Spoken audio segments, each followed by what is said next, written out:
Hello beautiful parents, I'm Priya. Welcome to చిన్నారి savings. So ఈరోజు ఒక మంచి టిప్ చెప్పడానికి మీ ముందుకు వచ్చేసానండి.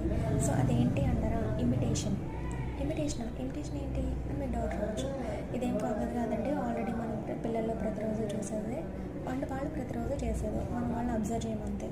సో వాళ్ళు ఏదైనా స్క్రీన్ టైంలో ఏదైనా పని చేస్తున్నప్పుడు క్యారెక్టర్స్ని కానీ స్పైడర్ మ్యాన్, సూపర్ మ్యాన్ అలా కార్టూన్స్లో కొన్ని క్యారెక్టర్స్ ఉంటాయి కదా, వాటిని ఇమిటేట్ చేస్తూ ఉంటారు. సో అలాగే పిల్లలు కూడా చక్కగా మీ మాట వినాలి, మీరు చక్కగా చదువుకోవాలి, చక్కగా డిసిప్లిన్గా ఉండాలి అంటే మీరు కూడా వాళ్ళ ముందు ఆ పని మీరు చేయండి. అప్పుడు మిమ్మల్ని చూసి మిమ్మల్ని ఇమిటేట్ చేసి వాళ్ళు కూడా పని చేస్తారనమాట. ఫర్ ఎగ్జాంపుల్, మీ పిల్లలు చక్కగా చదువుకోవాలనుకున్నారనుకోండి, మీరు కూడా ఒక బుక్ తీసుకొని వాళ్ళ ముందు చదువుకోండి. అప్పుడు వాళ్ళు కూడా చక్కగా బుక్ తీసుకొని చదువుకుంటారు. అలాగే మీరు ఏదైనా పని వాళ్ళ చేత చేయించాలన్నారు అనుకోండి, సో ఆ పని ఫస్ట్ మీరు చేయండి. అప్పుడు మిమ్మల్ని చూసి వాళ్ళు కూడా చేస్తారు.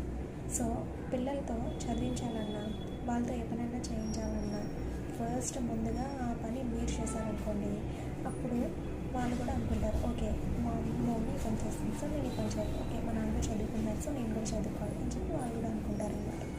So for more updates follow my channel. Welcome to చిన్నారి సేవింగ్స్.